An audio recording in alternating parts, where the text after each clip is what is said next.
চলুন ফিরে যাই আমাদের আজকের অতিথি কণ্ঠশিল্পী মৌমিতা বড়ুয়ার কাছে। মৌমিতা, আবারও ফিরে এলাম আপনার কাছে। তো আড্ডার শুরুটা গান দিয়েই করতে চাই এবং আপনার পরনে যে শাড়িটা সেখানেও দেখতে পাচ্ছে যে হারমোনিয়ামের স্টাফ নোটেশনস। তো আড্ডাটা গান দিয়ে শুরু হবে, কোন গানটা শুনতে চাই? রবীন্দ্রনাথের একটি গান দিয়ে শুরু করছি। স্টাফ নোটেশনসের কথা যেহেতু এসছে, রবীন্দ্রনাথ যখন বিদেশে পড়তে যান, বিলেতে যখন পড়তে যান, তখন তার গানের মধ্যে পাশ্চাত্য ভাবধারা, স্কটিশ মিউজিক থেকে শুরু করে অনেকগুলো পাশ্চাত্য মিউজিকের প্রভাব আমরা দেখতে পাই। তো আসলে সঙ্গীতের কোনো বাউন্ডারি নেই, সেটাই বলতে যাচ্ছিলাম। রবীন্দ্রনাথের একটি গান দিয়ে শুরু করছি। শ্রাবণের ধারার মতো পুরুক ঝরে, পুরুক ঝরে, তোমারি সুরটি আমার মুখের পরে, বুকের পরে। শ্রাবণের ধারার মতো পুরুক ঝরে, পুরুক ঝরে, পূরবের আলোর সাথে পড়ুক প্রাতে দুই নয়নে, পূরবের আলোর সাথে পড়ুক প্রাতে দুই নয়নে, নিশীথের অন্ধকারে গভীর ধারে পড়ুক প্রাণে। নিশিদিন এই জীবনে সুখের পরে, দুঃখের পরে, শ্রাবণের ধারার মতো পুরুক ঝরে, পুরুক ঝরে, তোমারি সুরটি আমার মুখের পরে, বুকের পরে। শ্রাবণের ধারার মতো পুরুক ঝরে, পুরুক ঝরে। না, সকালটা আসলে সুন্দর হয়ে গেল। আবার যেখানে সুর মানেই সুন্দর এবং রবীন্দ্রনাথের গান হলে তো কথাই নেই।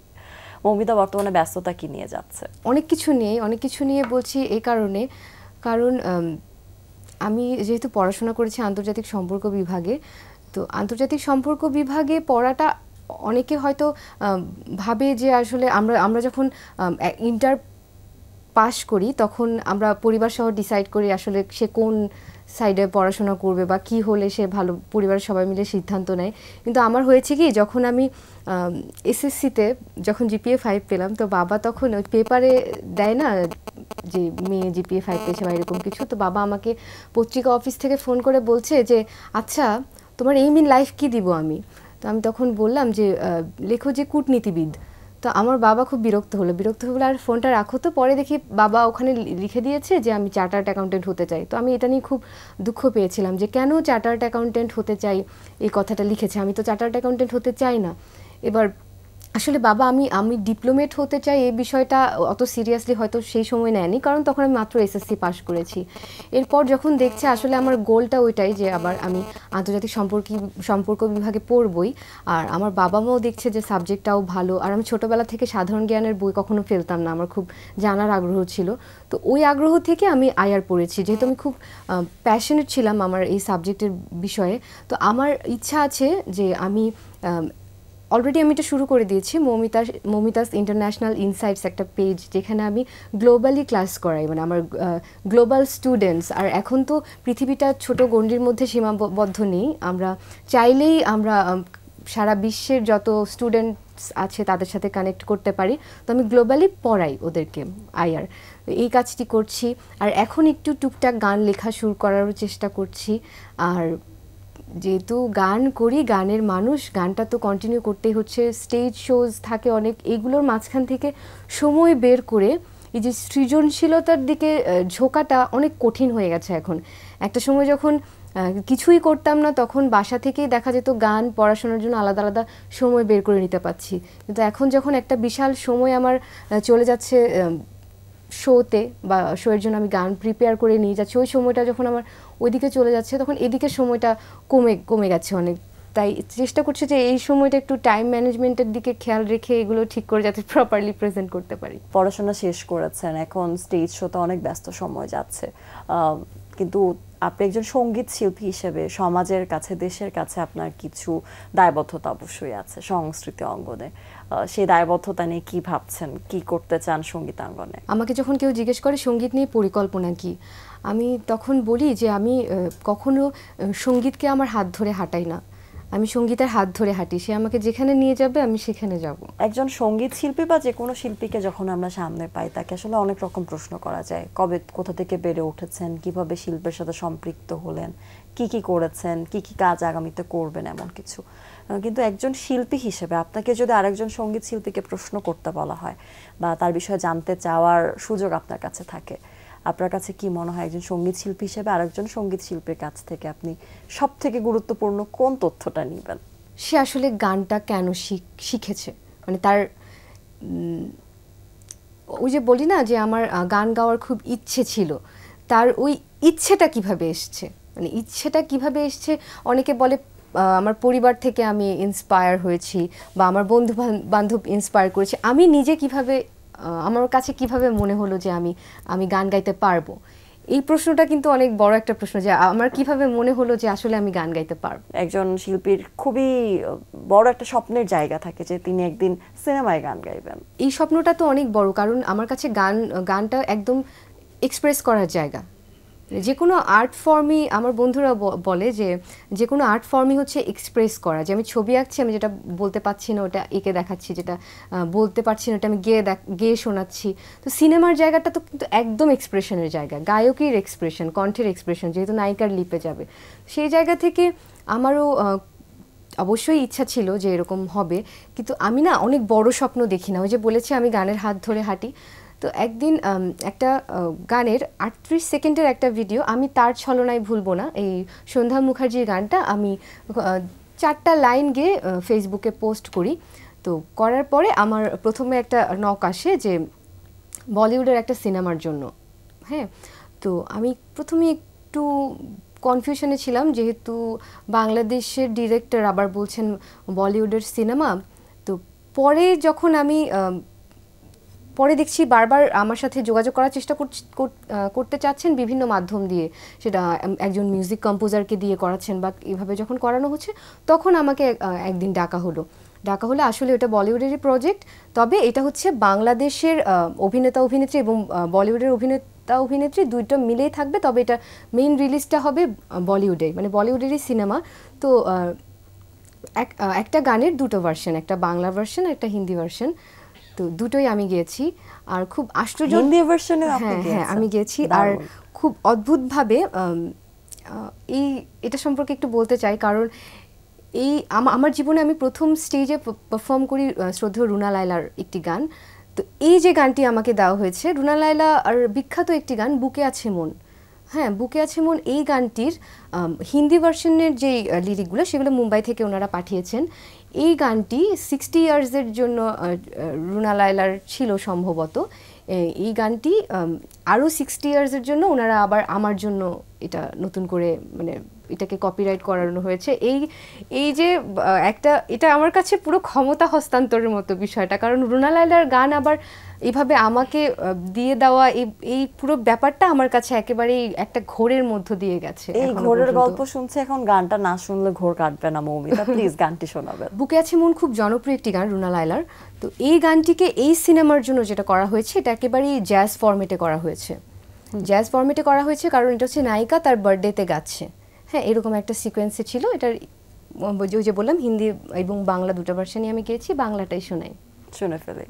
বুকে আছে মন, মনে আছে আশা, আশা থেকে হয় বুঝি ভালোবাসা, বুকে আছে মন, মনে আছে আশা, আশা থেকে হয় বুঝি ভালোবাসা, এ হে হে আহা হা হা হা হা।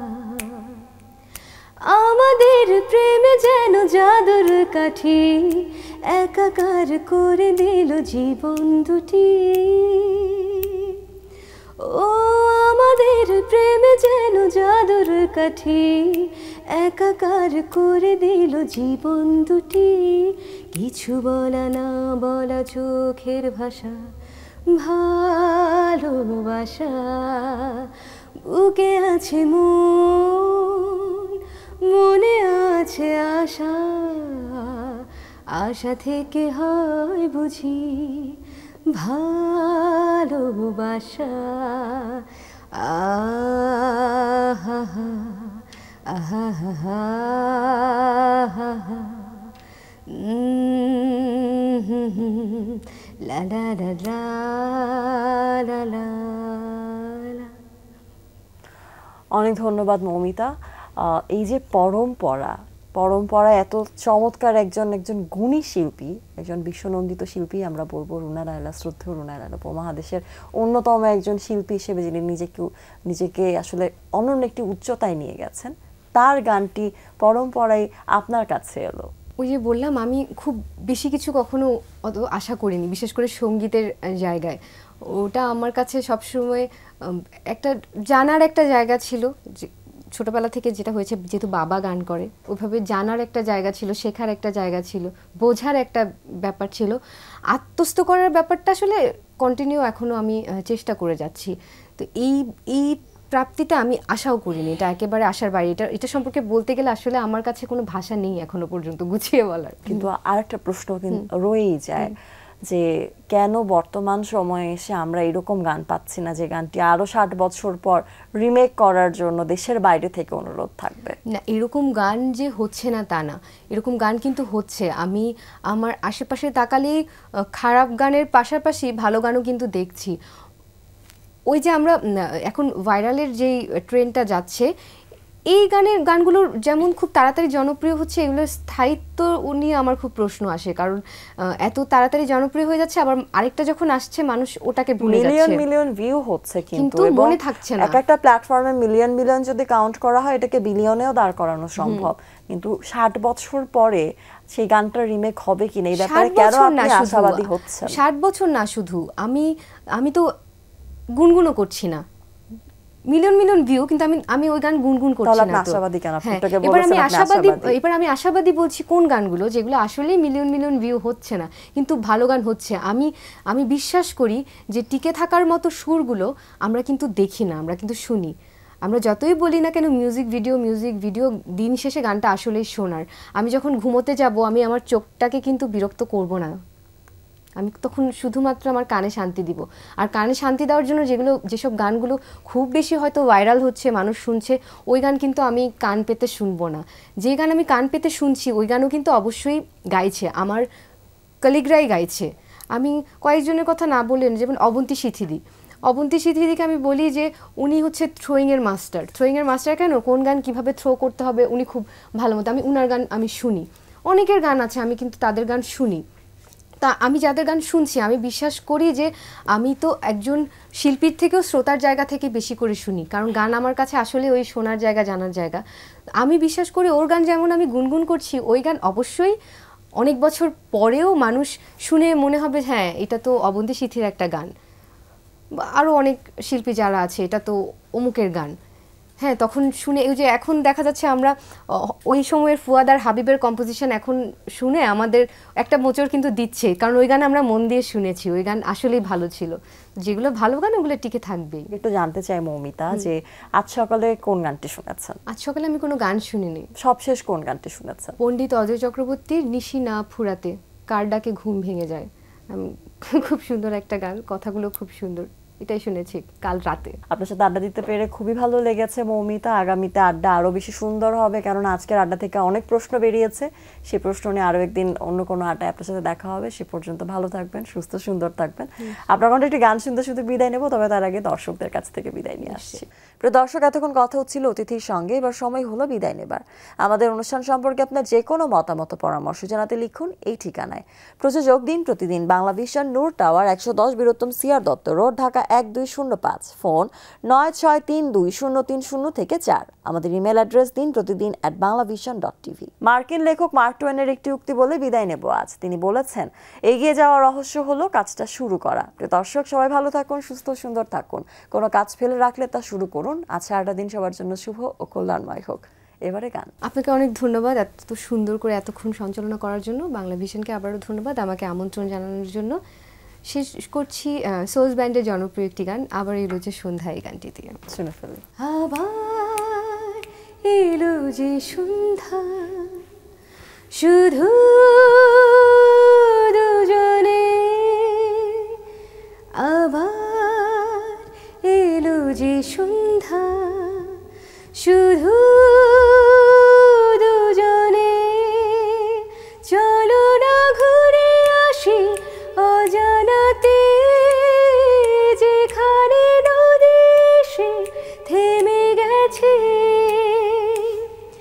ঝাউবনে হাওয়াগুলো খেলছে, তার সাথে মন মোর দুলছে, লাল লাল শাড়িগুলো উড়ছে, সাঁওতালি মেয়েগুলো চলছে,